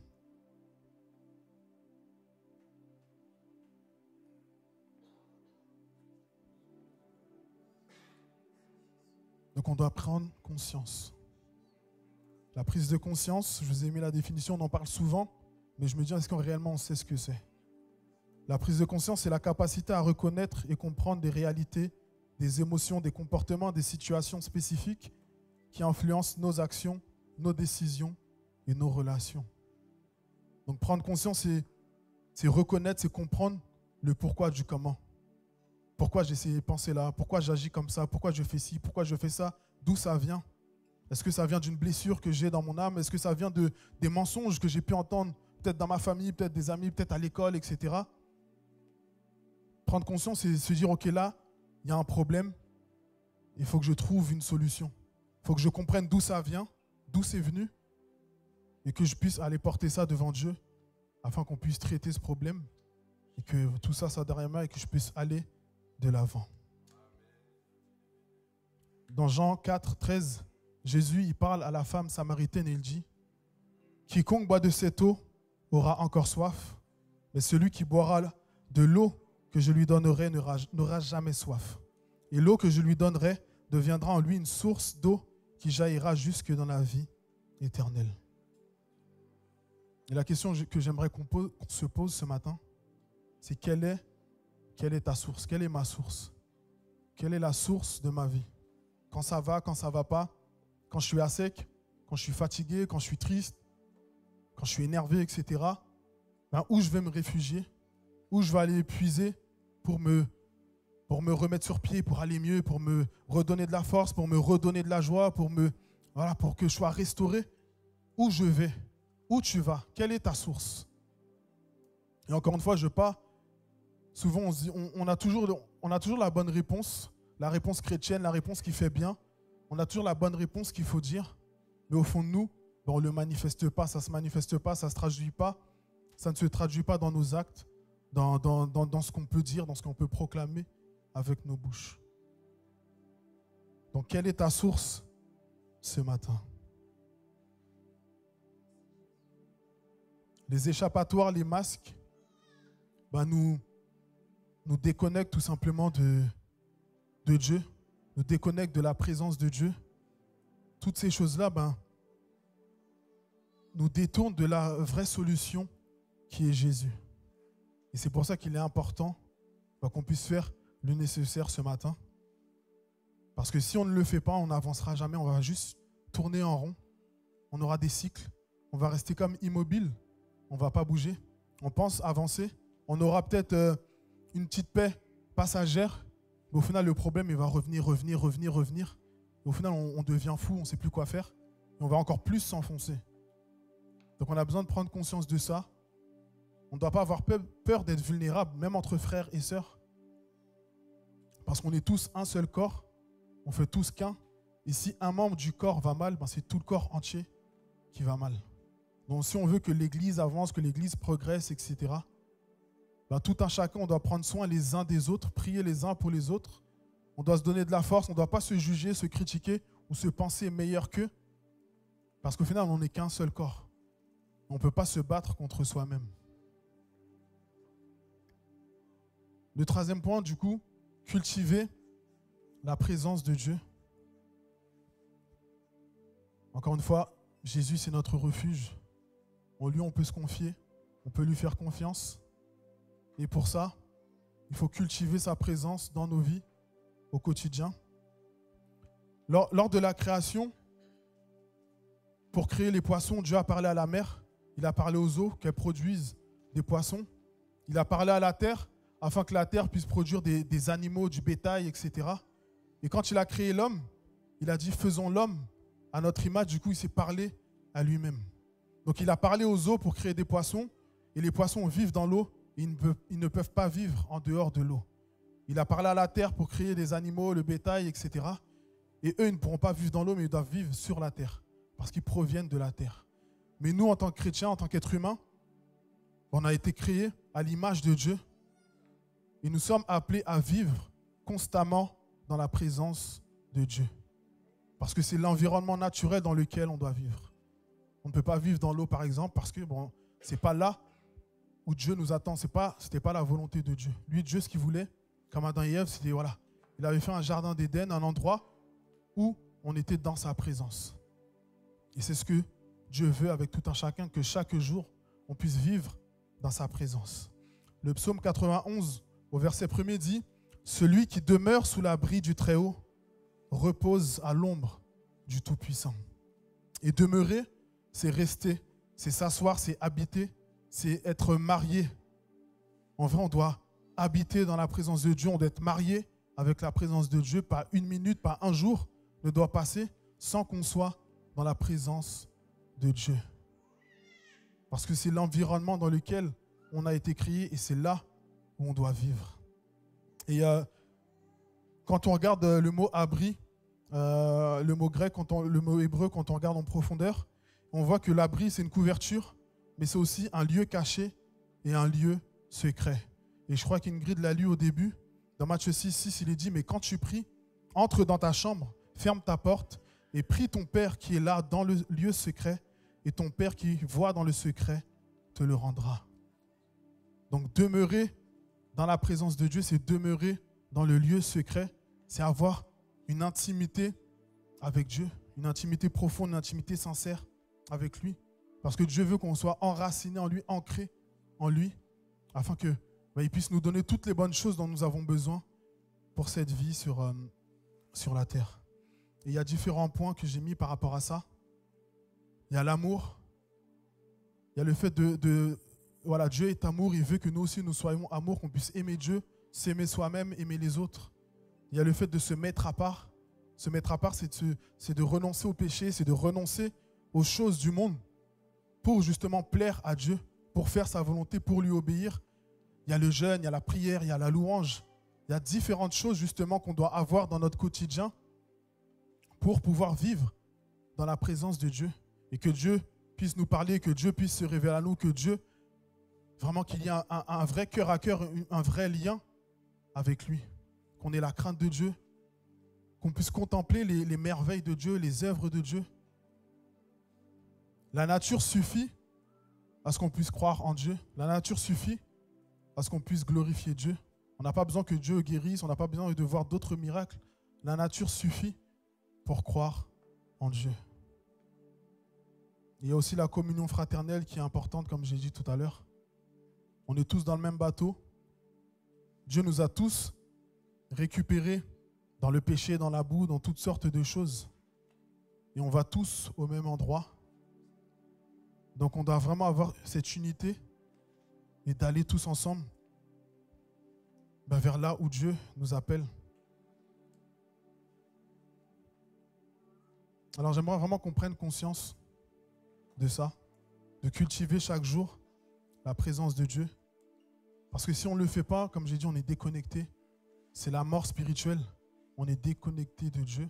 Et c'est là où l'ennemi nous attaque, c'est là où il y a des portes ouvertes, c'est là où dans nos pensées ça ne va pas, dans nos actions ça ne va pas, etc. Si tu es mort spirituellement, tôt ou tard ton âme aussi elle va mourir. Et ça se répercutera aussi sur ton corps. Donc on doit vraiment faire attention à ce que spirituellement, on soit toujours en phase avec Dieu, toujours dans sa présence. Et qu'on ait conscience que si je vis aujourd'hui, ce n'est plus moi qui vis, mais c'est Christ qui vit en moi. Et on oublie souvent ça. On oublie souvent que Dieu n'est pas simplement notre sauveur, ce n'est pas simplement celui qui pardonne, ce n'est pas simplement celui qui guérit, celui qui nous fait du bien, mais c'est aussi notre Seigneur. C'est lui qui a autorité. S'il te dit va à droite, tu vas à droite. S'il te dit fais ça, tu le fais. S'il te dit ne fais pas ça, tu ne dois pas le faire. Donc ce n'est pas simplement le sauveur, mais c'est aussi ton Seigneur. On ne peut pas prendre que ce qui nous arrange et ce qui nous dérange, on le met de côté.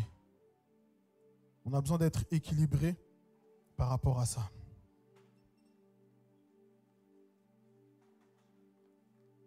Dans la Bible, on voit Marthe qui était affairée à faire plein de choses, à faire plein de tâches domestiques, alors que Jésus était avec eux. Jésus les enseignait, Jésus parlait avec eux. Et elle, en fait, préférait faire plein de tâches, faire plein de trucs. Or que Jésus, il était là pour un instant, il allait mourir dans quelques temps. Et elle s'affairait à plein de choses. Et nous aussi, on est affairés à plein de choses dans la vie. On doit faire de l'argent, on doit atteindre le million, on doit avoir une belle voiture, on doit avoir une belle maison, etc.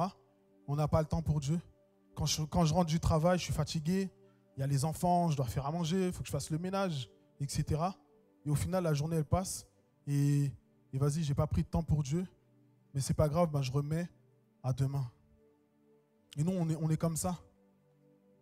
On est très à l'aise sur la terre, on est bien confortable sur terre.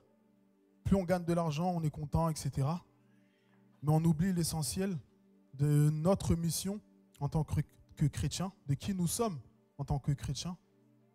On doit prendre conscience que notre premier travail, en réalité, c'est de faire de toutes les nations des disciples. Alors on a besoin de vivre, on a besoin d'argent, on a besoin de tout un tas de choses. Mais ce n'est pas la priorité.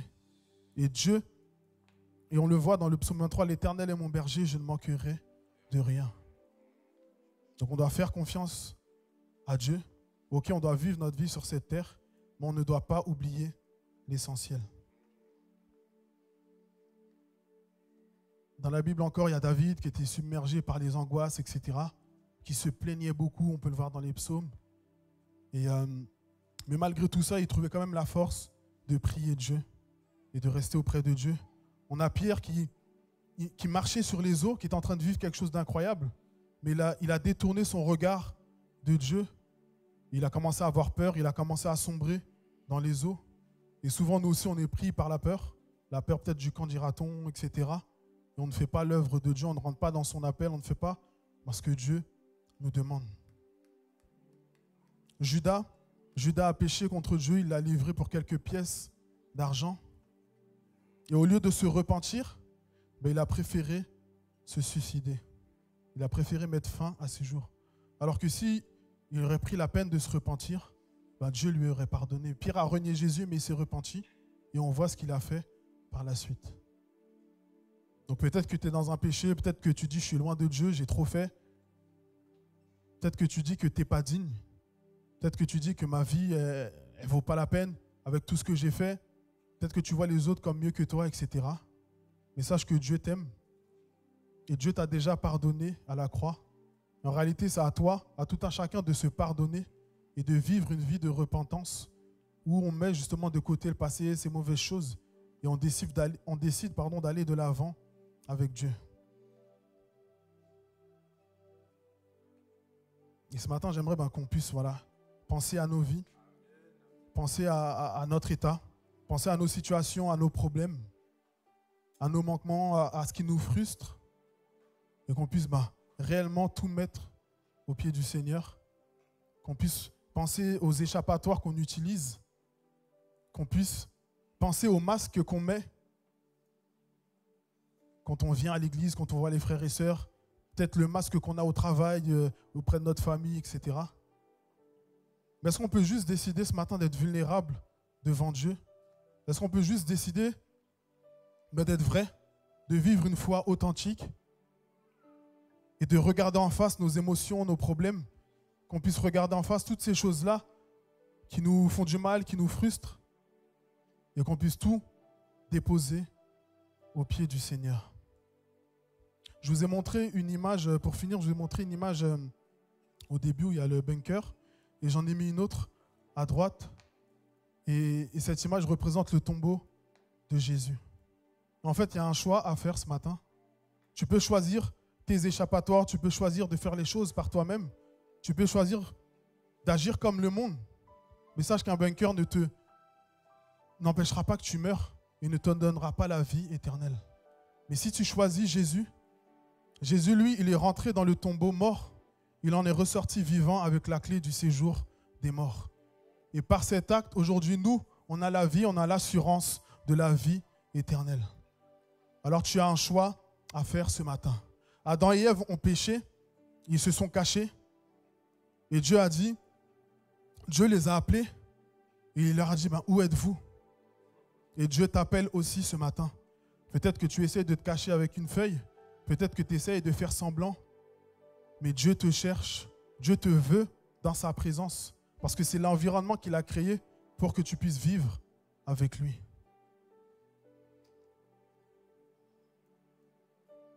Alors, est-ce qu'on peut juste fermer les yeux, réfléchir, penser à ça et de faire un état des lieux de nos vies? Je vais demander à la louange de venir. Mais est-ce qu'on peut juste être vrai, sincère, arrêter de faire semblant, faire tomber les masques et décider aujourd'hui d'aller de l'avant, d'être vrai avec Dieu, de faire tomber les masques et de se dire, moi, je n'ai pas envie de perdre mon temps sur terre. Ce que Dieu a prévu pour moi, les projets, les œuvres que Dieu a prévues pour moi, c'est ce que je veux manifester, c'est ce que je veux faire. Tout ce que Dieu me demande, je vais le faire parce que c'est lui qui sait mieux que moi-même ce dont j'ai besoin.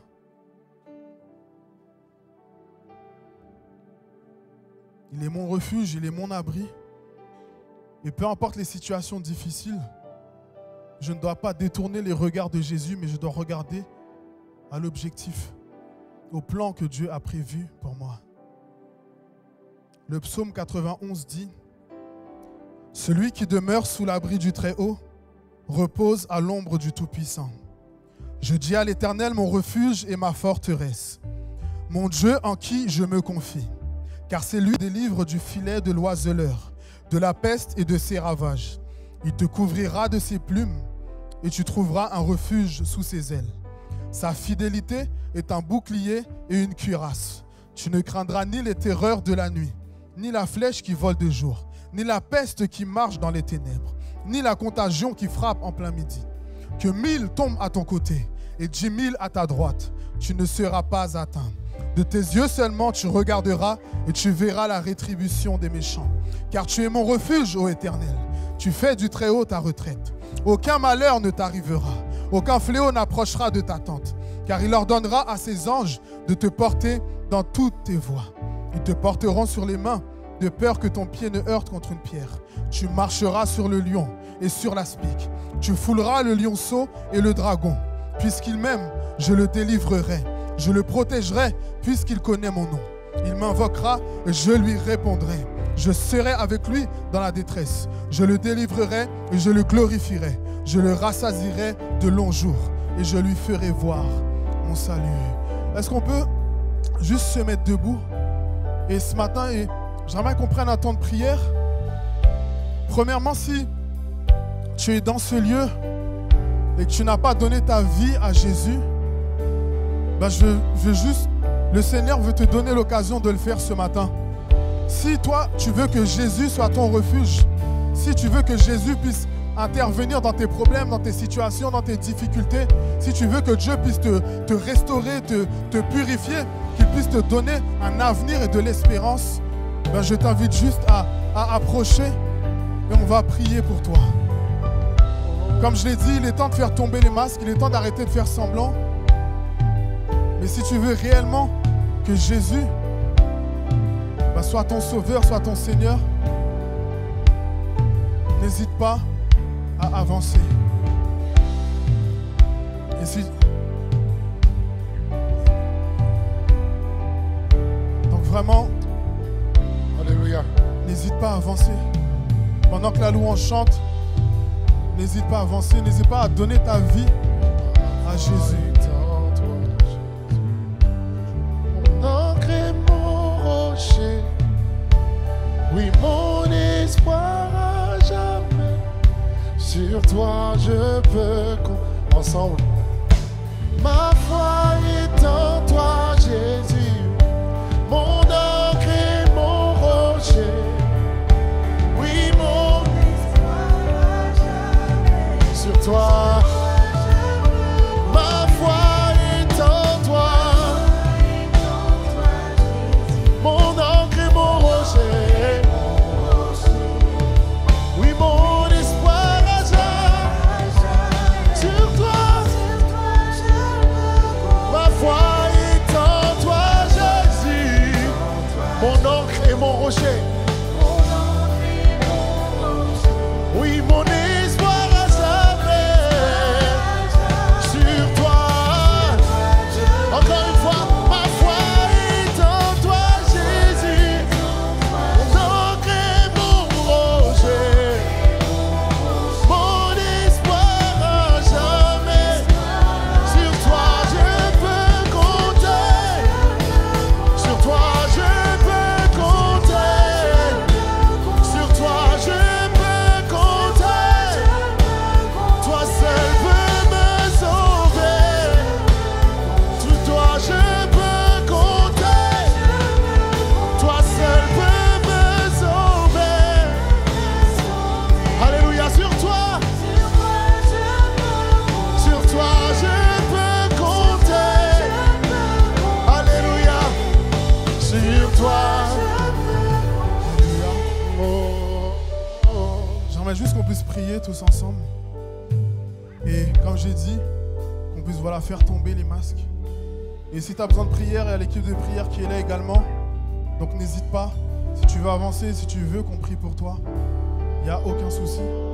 Mais juste vraiment qu'on puisse tous, voilà, prier, parler à notre Père et lui dire que Seigneur, à partir d'aujourd'hui, je veux être vrai, je veux être authentique avec toi.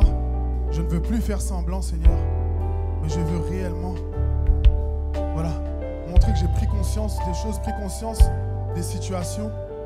Et aujourd'hui, j'abandonne tout à tes pieds, je dépose tout à tes pieds afin que tu puisses faire ton œuvre en moi. Donc n'hésite pas à avancer si tu as besoin de prière. Et pendant que la louange va continuer, on va juste prier par rapport à ça. Que plus jamais, qu'il n'y ait plus d'échappatoire dans nos vies, qu'il n'y ait plus de chemin détourné, mais qu'on regarde tout simplement à Jésus et à Jésus seul. Alléluia. Alléluia, Seigneur, je bénis ton nom, Roi des rois. Je te remercie pour chacune de nos vies, Seigneur Jésus. Tu es notre refuge, tu es notre soutien. Sur toi, on peut compter, Seigneur Jésus. Alors je remets ton peuple ce matin entre tes mains, Roi des rois. Pendant trop longtemps, Seigneur Jésus, on a utilisé des moyens détournés. Pendant trop longtemps, Seigneur Jésus, il y a eu des échappatoires dans nos vies. On t'a mis de côté, Seigneur Jésus. On t'a négligé, Père éternel. Et ce matin, on veut se repentir de ça. Parce que c'est un péché en réalité, Roi des rois. Parce qu'on a ta parole, Seigneur Jésus. On sait qui tu es. Mais c'est comme si on te reniait, Seigneur Jésus. À chaque fois, Roi des rois, qu'on est dans des problèmes, dans des situations compliquées, et qu'on ne fait pas appel à toi, qu'on ne se tourne pas vers toi et qu'on essaye de faire les choses de nous-mêmes, c'est un péché, Seigneur Jésus, parce qu'on te renie, Roi des rois, on renie ta puissance, on renie ta force, on renie qui tu es, on renie ton sacrifice à la croix, Seigneur Jésus. Mais ce matin, Roi des rois, je prie pour la repentance dans nos vies, Jésus. Je prie pour la repentance dans nos cœurs, éternel mon roi, afin qu'aujourd'hui, on puisse abandonner tout ça, afin qu'on vienne devant toi, qu'on te demande pardon, Seigneur Jésus. Pardon de t'avoir délaissé, pardon d'avoir voulu faire des choses par moi-même, pardon d'avoir dit des choses qui ne te glorifient pas, Seigneur Jésus. À chaque fois, Roi des rois, où je n'ai pas fait appel à toi, c'est comme si j'ai fait de toi un menteur, Seigneur Jésus. Alors je te demande pardon. Pardonne-nous, Seigneur Jésus. Pardonne-nous, Seigneur Jésus. Tu es le chemin, la vérité et la vie. Dans ta présence, il y a la joie, il y a la paix, il y a la liberté, Seigneur Jésus. Et à partir d'aujourd'hui, je déclare que toute pensée captive dans ma vie, alléluia, soit nulle et sans effet, et qu'elle revienne à l'obéissance de Christ dans le nom de Jésus. Je déclare, Roi des rois, que toute forme de péché, que toute forme d'oppression, que tout esprit mauvais, tout esprit méchant, Roi des rois, disparaisse de ce lieu, disparaisse de nos vies, disparaisse, Père éternel, dans le nom de Jésus. Parce que nous sommes tes enfants, nous t'appartenons, éternel mon roi. Ton sang a coulé pour nous, ton sang a coulé, Jésus, pour nos vies. matin, roi des rois, on veut prendre cette décision éternelle de regarder à toi et à toi seul, Seigneur Jésus. Tu es notre refuge, éternel mon roi. À qui irions-nous, Seigneur? Tu as les paroles de la vie éternelle. Alors, Seigneur Jésus, pardonne-nous, roi des rois. Je prie que les masques tombent, qu'on arrête de faire semblant, Seigneur, mais qu'on soit vrai, Seigneur Jésus. Tu es la vérité, Seigneur Jésus. Et tu veux qu'on soit vrai, qu'on puisse vivre dans la vérité, Seigneur Jésus. Alors que les masques tombent ce matin, que les masques tombent, qu'on soit sincère avec toi, qu'on soit sincère, honnête, éternel mon roi, et qu'on puisse vivre une vie, Seigneur Jésus, une foi authentique avec toi, Seigneur Jésus. Alors merci pour nos vies, merci pour tout un chacun, roi des rois. Que personne ne reparte comme il est arrivé, Seigneur Jésus. Que personne ne reparte avec ses problèmes, Seigneur Jésus. Il y en a, Père éternel, qui sont addicts à l'alcool, roi des rois. Je prie, Père très saint, que tu puisses leur donner un dégoût pour l'alcool. Il y a des personnes dans ce lieu, elles sont peut-être rentrées à l'église avec un paquet de cigarettes dans leur poche. Je prie que tu leur donnes le dégoût de la cigarette, éternel mon roi. Je prie pour des personnes qui sont dans des relations qui ne viennent pas de toi, roi des rois. Des relations pansement pour Père éternel, pour mettre de côté leur peine, leur souffrance. Je prie, Père éternel, que ces relations soient brisées, Père éternel, et qu'ils puissent attendre le temps que tu as prévu pour eux, éternel mon roi. Je prie, roi des rois, que tous les mensonges de l'ennemi, que toutes les faussetés de l'ennemi puissent être déracinées dans nos vies, dans nos cœurs et dans nos pensées, roi des rois, et qu'on puisse proclamer ta parole, proclamer la vie de Dieu, proclamer, éternel mon roi, tout ce que tu dis. Tu dis que nous sommes des créatures merveilleuses, Seigneur Jésus. Tu dis, roi des rois, que nous sommes aimés, que nous sommes choisis, que nous avons de la valeur, Seigneur Jésus. Le sang de Jésus a coulé. Le sang de Jésus a coulé. Ma valeur ne dépend pas de mon argent. Ma valeur ne dépend pas de mon apparence physique. Ma valeur ne dépend pas de mon travail, de mes biens. Mais ma valeur dépend de Jésus. Ma valeur dépend du sang de Jésus. Alors ce matin, Jésus, je t'en supplie, Père éternel. Je prie pour tout un chacun. Je prie pour un peuple, Seigneur Jésus, qui a foi en toi, Jésus, qui croit en toi, Seigneur Jésus. Aie pitié de nous, Seigneur. Aie pitié de nous, nous sommes faibles et sans force. Nous sommes faibles et sans force, Jésus. On a besoin de toi, Père éternel. Il y en a beaucoup qui souffrent, Seigneur. Il y en a beaucoup qui sont tristes, Seigneur. On a besoin de toi, Jésus. Viens nous restaurer, Jésus. Viens restaurer la joie dans nos cœurs. Viens restaurer la paix dans nos cœurs. Je t'en supplie, Simplement Papa. chanter là. Je t'en supplie. Alléluia. Fais-nous grâce, Jésus. Fais-nous grâce, éternel mon roi. Aie pitié de nous. Aie pitié de nous. On a besoin de toi. On a besoin de toi, Jésus. À qui irions-nous, Seigneur? C'est toi qui as les paroles de la vie. Le monde nous a trop menti. Le diable nous a trop menti.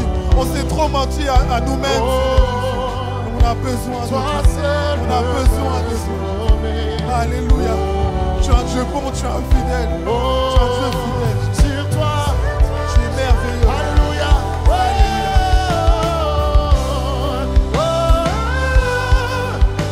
Toi seul peux me...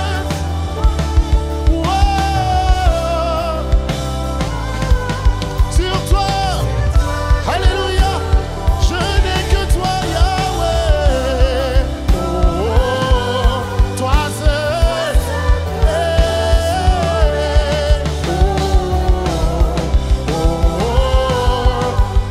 Sur toi je peux. Est-ce qu'on peut dire ça ensemble?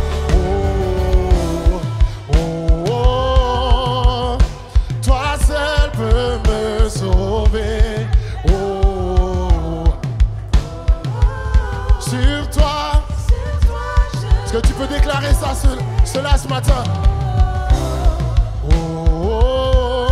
Le Seigneur vient te chercher là où tu es.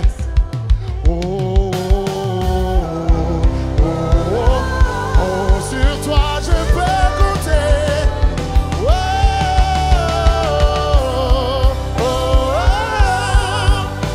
Toi seul peux me sauver. Sur toi. Alléluia. Une dernière fois. Toi seul peux me...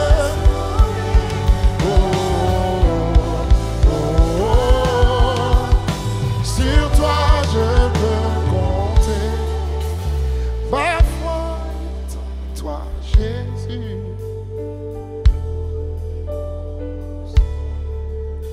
Oui, mon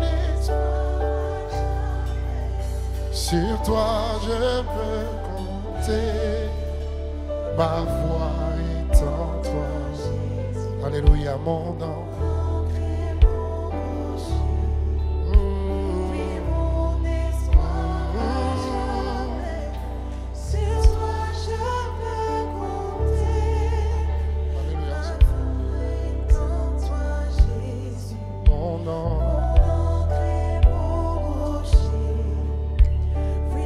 Merci à toutes les personnes qui nous suivent en ligne. Que Dieu vous bénisse abondamment et à dimanche prochain.